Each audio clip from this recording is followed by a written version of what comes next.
আজি গোলাঘাটৰ জিলা পুথিভঁৰাল প্ৰেক্ষাগৃহত আয়োজিত এক অনুষ্ঠানত উত্তৰাখণ্ডত অনুষ্ঠিত হোৱা ৩৮ নং ৰাষ্ট্ৰীয় ক্ৰীড়া বক্সিঙত অসমৰ হৈ পদক অৰ্জন কৰা 4গৰাকী বক্সাৰক সম্বৰ্ধনা জ্ঞাপন কৰা হয়।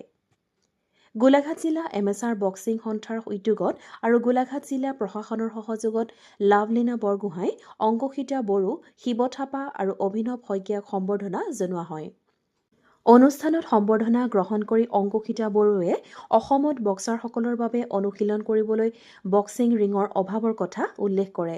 নিজ গৃহভূমিত সম্বৰ্ধনা লাভ কৰি অতীতৰ কথা ৰোমন্থন কৰি আনন্দিত হ'ল বক্সাৰ লাভলীনা বৰগোহাঁই। উল্লেখ্য যে 4গৰাকী বক্সাৰৰ লগতে অসম বক্সিং সন্থাৰ সম্পাদক হেমন্ত কলিতাকো বিভিন্ন দল সংগঠনে সম্বৰ্ধনা জ্ঞাপন কৰে।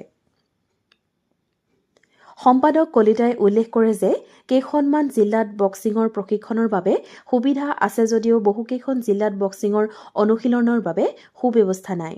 চৰকাৰক বিষয়টো সন্দৰ্ভত ব্যৱস্থা গ্ৰহণ কৰিবলৈ অনুৰোধ জনায়।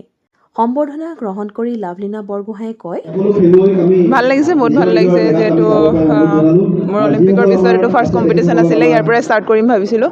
তেনেধৰণে ৰিজাল্ট আহিলে ভাল লাগিছে। আনহাতে অংকুশিতা বড়োৱে কয়, গোলাঘাট এৰি যোৱা এতিয়া প্ৰায় 7-8 বছৰ হ'ল আৰু আজি ইয়াতে আহিব পাই বহুত বেছি ভাল লাগিছে। আৰু ধৰক কষ্টৰ ফল মিঠা বুলি কয়, ঠিক তেনেকৈ আজি মই ইমানখিনি কষ্ট কৰাৰ কাৰণে আকৌ এইখিনি সন্মান পাইছোঁ। অসম বক্সিং সন্থাৰ সম্পাদক হেমন্ত কুমাৰ কলিতাৰ মন্তব্য শুনোৱা হওক।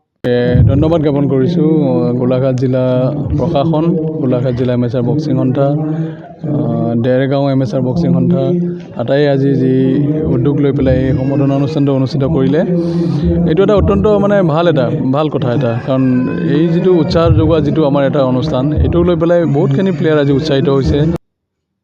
নিউজ ডেস্ক ৰিপৰ্ট, দৃষ্টিকোণ।